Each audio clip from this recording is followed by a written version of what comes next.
Hola, ¿cómo están? Estamos nuevamente hoy día en otro capítulo. Nuevamente nos hemos convocado para poder conversar, seguir esta historia que veníamos conversando anteriormente. Este es nuestro segundo capítulo, Correcto. segundo programa. Sí, Estamos junto al pastor Claudio Aguilar, acompañando hoy día con este pequeño resumen del anterior capítulo, donde estuvimos mencionando un poquito la historia de cómo llega a Linares, ¿cierto? Claro. En unos pocos minutos, entre comillas, un resumen, son 10 años de larga trayectoria, y también los orígenes, que dónde comienza todo esto, quiénes fueron, entre comillas, sus líderes espirituales, y también que hubo detrás de todo esto un ejemplo de un líder espiritual, un pastor, obispo también, que él fue quien, usted entre comillas, pudo haber seguido la línea, ¿cierto? La línea, también él venía de una línea un tanto más pentecostal, del mover espiritual potente que había en hace varios años. En esa época, sí. Esa época. Entonces, hoy día este capítulo se centrará en poder conversar un poquito y recordar también en honor a nuestro querido pastor obispo Salvador Pino Busto, y que usted estuvo con él más de algunos años y conoció parte también del movimiento espiritual que vivió, lo que en ese entonces se llamó Restauración 2000. Sí, correcto. ¿Cierto? Cuéntanos un poquito para que vamos a ir entrando en esta temática. Sí. Estamos todos muy expectantes. Bueno, saludarlos a todos, contentos de estar en este lindo programa, tal como somos, y así tal como somos. Bueno, todo parte más o menos en los 90, cuando yo llego a la iglesia Restauración 2000 y llego en el año 97. De hecho, yo voy, no sé, el 7 de diciembre, que era de ese año, que fue día domingo, y el otro día eran los bautismos, y me fui a bautizar al tiro. Sí. Lo hacían en Las Turbinas, en la comuna del Monte, que era un balneario donde la iglesia arrendaba para todos los jóvenes o los hermanos que se iban a bautizar. Y pasaban, pero cientos de microbuses en esos años. Me recuerdo que la gente no teníamos acceso a los autos. Y yo en esos años tenía 18 años, entonces andábamos en micro para todos lados, y las micros salían muy temprano de Irarrázaval. Y ahí comenzó una historia muy bonita, donde el primer día que me congrego me bautizo y comienzo a asistir siempre a la iglesia y viendo también el mover de Dios ahí. Nosotros éramos un grupito de jóvenes que íbamos, como 10 más o menos, nos ganábamos el segundo piso.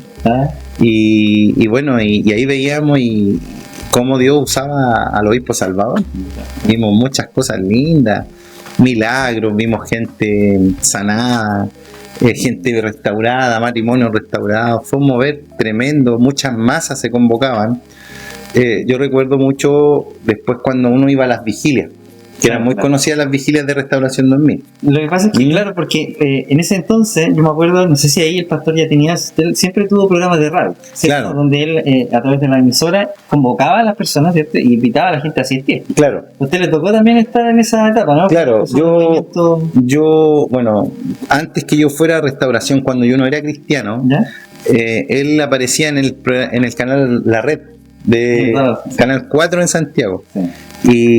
Y nosotros veíamos desde niño, o sea, muy joven, veía los programas de él y veíamos cómo el Señor lo usaba. Y era un televangelista chileno. Yo creo que fue el primer televangelista chileno que tuvimos en nuestro país. Entonces, y eso fue como, ya estaba en nuestro radar. Comenzó a aparecer en el radar de mi vida, de alguna manera. Claro, y aparte que él siempre estuvo vinculado a los medios de comunicación. Claro. Fue un visionario. Decíamos en el anterior que era muy visionario, poder proyectarse a través de la radio, de la televisión, y llevar la palabra, y no solamente por figurar, sino que también que el espiritual fuera detrás, porque eso es el trabajo más importante. Exactamente, yo creo que él, si hay algo que destacaba mucho, era su integridad. Era un hombre muy íntegro, o sea, yo nunca a él lo vi enojado, nunca lo vi decir una mala palabra. Era una persona muy humilde y muy correcta, de un gran corazón, o sea, era muy bueno, era un ser humano muy bueno, era, no sé cómo explicarlo. Uno ve cómo Dios, la gracia de Dios está en una persona, y él como que no solamente era carismático en su elocuencia cuando predicaba, sino que el día a día uno lo miraba y no sé, vos pasabas al lado tuyo y como que algo pasaba, como que se te engrifaban los pelos, no sé, era algo súper especial lo que él portaba. O sea, cuando nosotros en el mundo cristiano hablamos de la unción, hablamos de la presencia de Dios, el tipo portaba algo distinto. O sea, yo creo que, y puedo ser súper honesto en esto, en decirle esto, pero no conozco a ningún hombre en la tierra que tenía eso. De verdad, o sea, yo ya soy pastor, estoy metido en el tema ministerial, pero si hay alguien que me dejó perplejo por su forma de ser, era el obispo Salvador Pino, un hombre tremendo, o sea, en todos los sentidos, admirado. Yo sé que toda la gloria es para el Señor y todo, pero estamos haciendo un recuerdo, reconocer eso. Entonces, esas virtudes tan especiales que Dios formó en él lo pudo explayar y llevárselo a las masas. Claro. Y eso también provocó un movimiento muy potente en Santiago. O sea, de hecho fue una de las iglesias que generó un cambio en los 90, como que dio el salto donde se incluyeron los instrumentos musicales, las iglesias empezaron a hacer las baterías, las guitarras eléctricas, el bajo, las bandas. Un pequeño, como se dice, una evolución. Sí, evolucionó. No, fue radical, o sea, fue muy fuerte eso. Yo fui testigo de eso porque yo cuando me convierto en una iglesia un poquito más tradicional. Pero ya tenían instrumentos, pero ellos ya tenían la influencia de Restauración.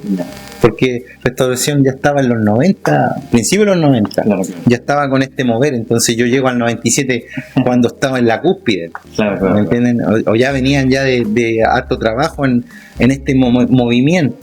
Yo me acuerdo que en esos años, bueno, hay mucha gente por ahí que a lo mejor está viendo este capítulo, se va a acordar de que siempre en la radio se escuchaba Ministerio Restauración 2000.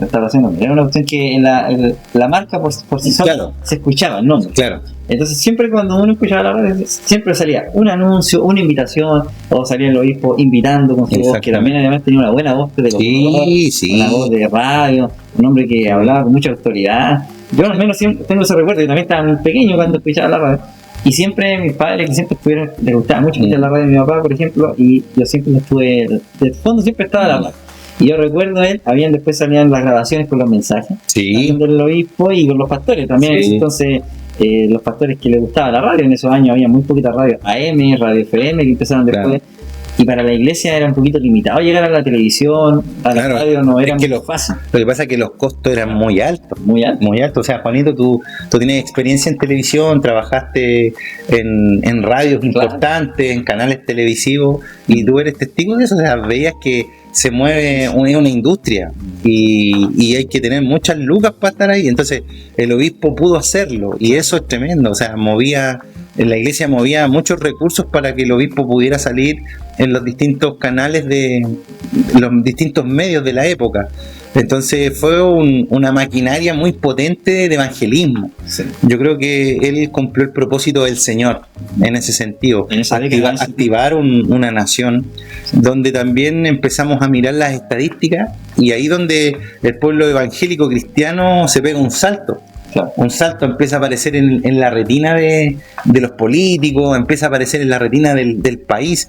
Por ejemplo, el obispo empieza a hablar mucho de que nosotros como hijos de Dios tenemos que comenzar a tomar los lugares que nos corresponden.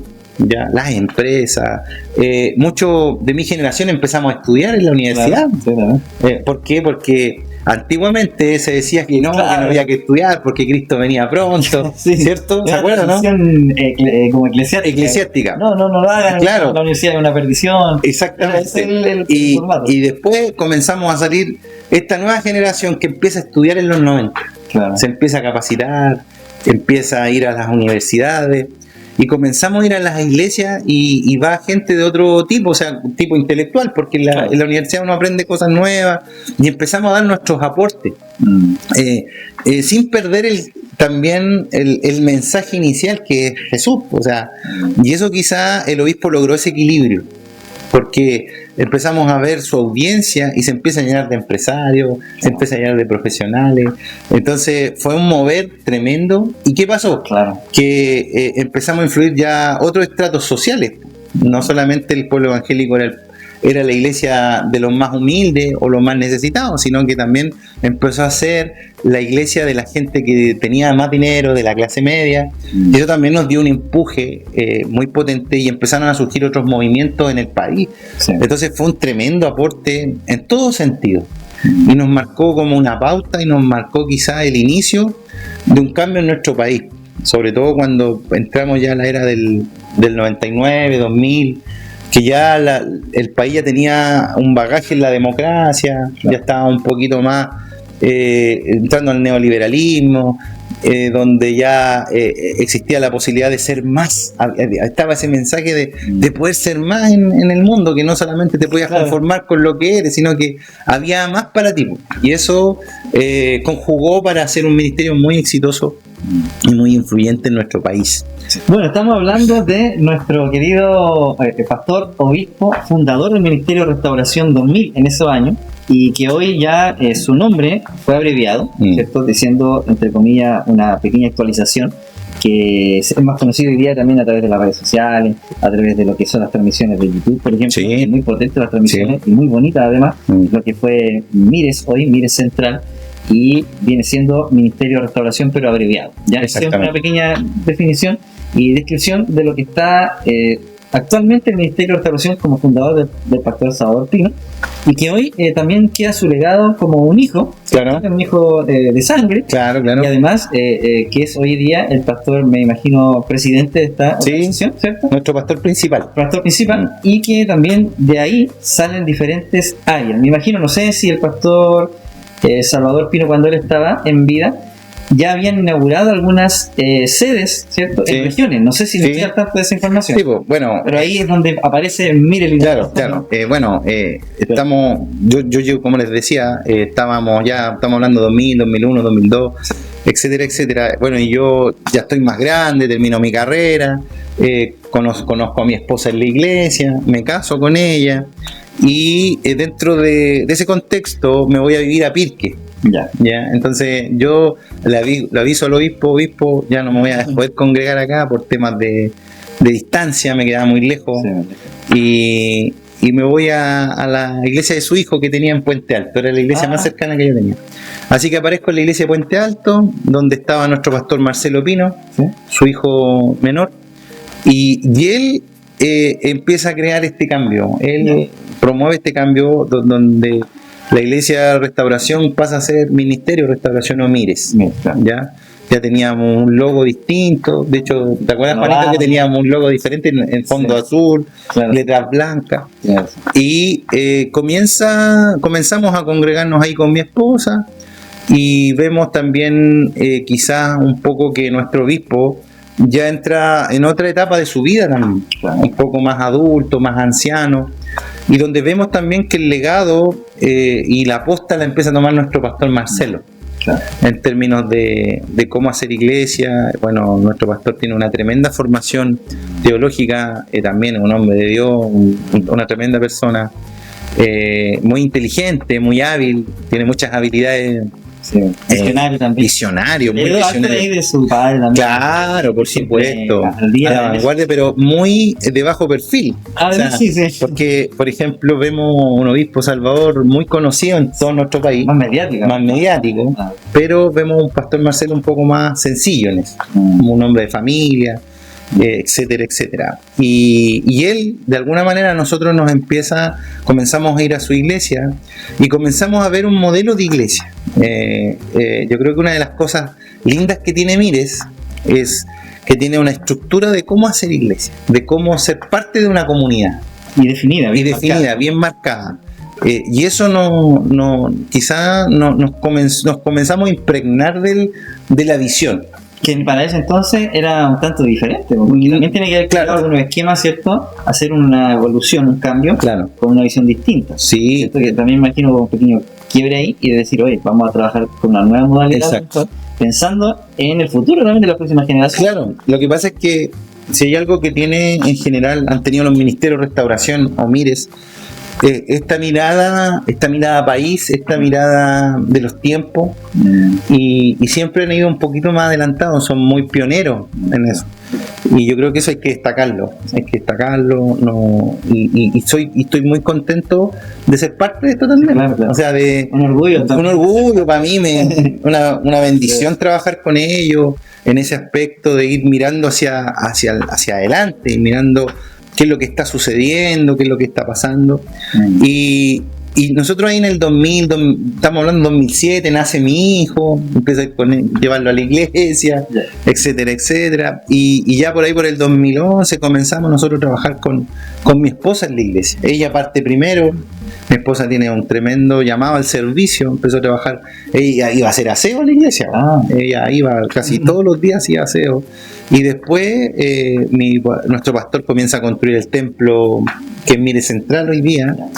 Y comenzamos también a ayudarle en lo que podíamos también. Yo tenía un trabajo muy demandante, pero nos hacíamos el tiempo para estar. Y comenzamos a ver la historia de cómo construyes un templo y empiezas a amar el templo, empiezas a amar la iglesia, empiezas a amar a las personas. Vas entendiendo este concepto de que la iglesia es más que una plataforma. Claro. ¿Ya?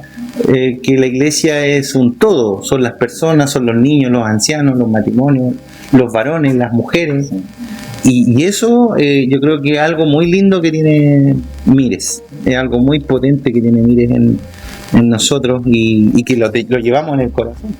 Y eso fue formando nuestro corazón. Después nosotros con mi esposa comenzamos a trabajar con un grupo de preadolescentes, ¿ya? En esos años, por ejemplo, no existían, estamos hablando de 2012, 2011, no había información de hacer iglesia para preadolescentes, claro. Ni adolescentes, había muy poco material. Lucas Leis tenía libros, claro, era como pionero.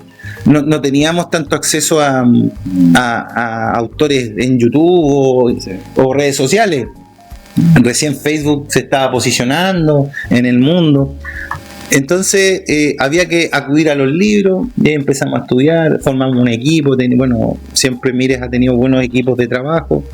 Tengo grandes amigos. Felipe Andaur fue uno de los precursores de esto. Y formamos quizás una de las primeras iglesias que tenía iglesia para preadolescentes. Y ahí formamos una generación. Hoy día esa generación está liderando en la iglesia. Muchos son profesionales, están trabajando, están formando familias. Y después de eso nace la posibilidad de venirnos a la ciudad de Linares. Ahí comenzó, vimos también, cuando tú comienzas a liderar jóvenes, creo que es como la práctica para poder descubrir tu propósito, tu llamado. Cuando empiezas a amar a las personas, cuando vas viendo que estas personas comienzan de una manera, se encuentran con el Señor y tú eres parte de ese acompañamiento, ¿ya? Y ves la transformación de ellos. Ves, por ejemplo, que estos chicos rebeldes que no se bajaban del auto, que no querían asistir a la iglesia porque el grupo de preadolescentes no habían espacio. Es como lo que es como lo que pasaba en la iglesia pentecostal, donde los niños se criaron en las bancas, dormían en las bancas. Yo creo que tú fuiste de esos niños, ¿no? Sí, de repente ya un mensaje, si no estás durmiendo salían afuera a jugar. Habían amigos, era un grupito. Claro, pero ¿qué pasaba? Que nosotros creamos una iglesia para ellos, una iglesia, un espacio para ellos. Y Mire, nos daba la autonomía, las facilidades, nos daba los alineamientos también de cómo hacerlo. Teníamos también la literatura que nos respaldaba y por supuesto la palabra de Dios. Y lo más lindo de esto es que nosotros tratamos de mantener esta forma juvenil o entretenida, pero también teníamos un lado muy profundo y espiritual. Entonces todos estos chicos tuvieron experiencias con el Espíritu Santo. Además que Mires también se destacaba por sus campamentos, juveniles. Y empezaron también a hacer una especie de campamento un poquito diferente. Estábamos acostumbrados a los campamentos un poco más sencillos, ¿cierto? Con a lo mejor de repente algunos en un lugar así apartado, pero no había una dedicación de hacerlo de calidad. Claro, exactamente. Me llamó la atención cuando fui al campamento de Mires, sí, parte del trabajo que se hace. Claro, sí, pues eso también es muy importante. O sea, yo creo que ese es el darle valor a las personas.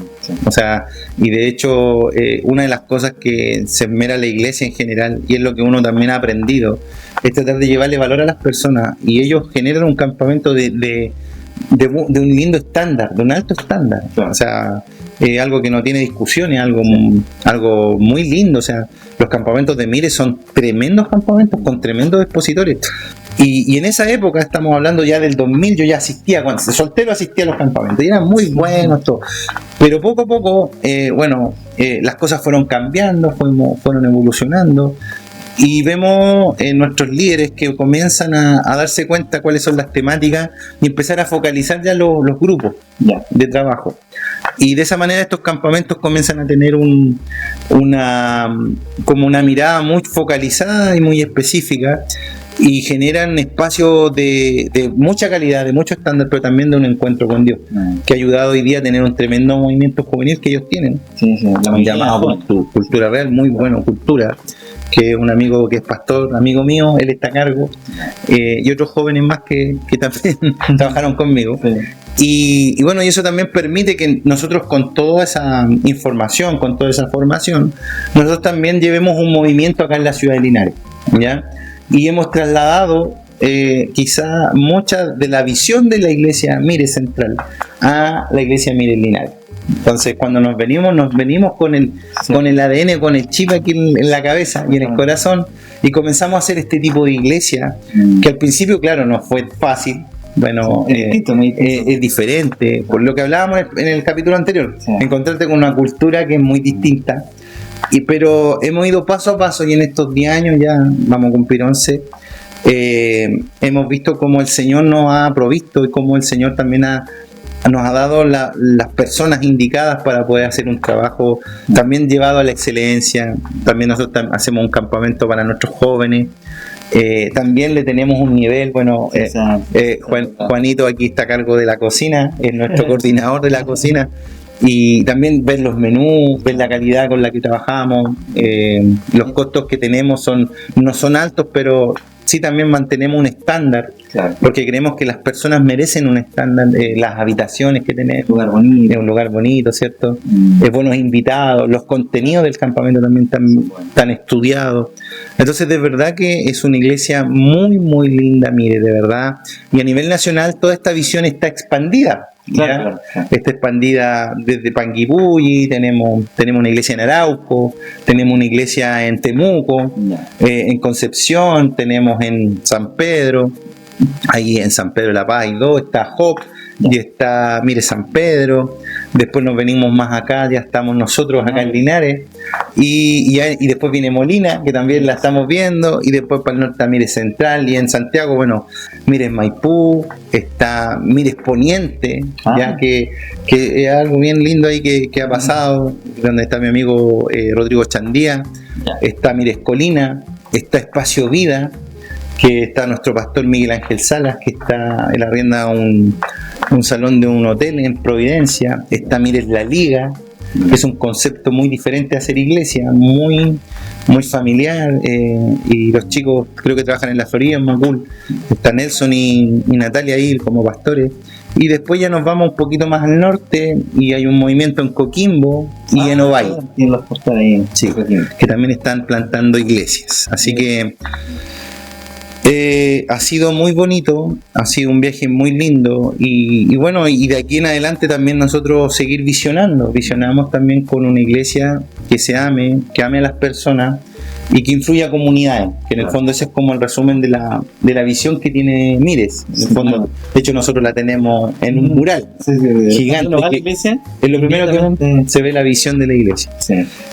Lo hemos hecho de forma intencional para que la misma gente vaya conociendo de qué se trata todo, porque bueno, la experiencia hoy día de ir a la iglesia es eso, tú llegas, te saludan, te ubican. Es una iglesia que tiene una mirada muy juvenil, ¿cierto? O sea, nuestra puesta en escena es bastante juvenil. No, y ha crecido el público, por así decirlo, los hermanos, los asistentes. Yo creo que ya esta juventud, o sea, mucha juventud. Los campamentos han ayudado mucho, que se vayan consolidando. Cuando uno llega ya ve, la mayoría estamos viendo un alto porcentaje de jóvenes, desde la parte técnica, ¿cierto?, hasta también lo que tiene que ver con la alabanza, la administración, se ha logrado. Y bueno, yo creo que lo demás lo va a ir dando el tiempo para que nuestros jóvenes después a futuro también vayan ellos desarrollando las habilidades espirituales, que es lo que nos convocó hoy día en este capítulo. Vamos a retomar nuevamente por qué aparece nuestro obispo en esta temática. Es porque queremos que lo espiritual que él logró plasmar, enseñar o vivir como experiencia, también esta generación la pueda experimentar. Entonces que no se vaya perdiendo, porque igual hay una decadencia en términos generales en iglesia, hablando de iglesia, en el área espiritual, ese mover de la sanidad, los milagros, de echar fuera demonios. Hoy en día eso ya es muy poco visible, no se ve. Qué bueno que toca eso, Juanito. Yo creo que lo podemos ver ahora en el siguiente capítulo. Vamos a seguir con ustedes, así que nos despedimos de este y va a estar interesante. Ya nos vemos, que el Señor les bendiga. Chao, gracias.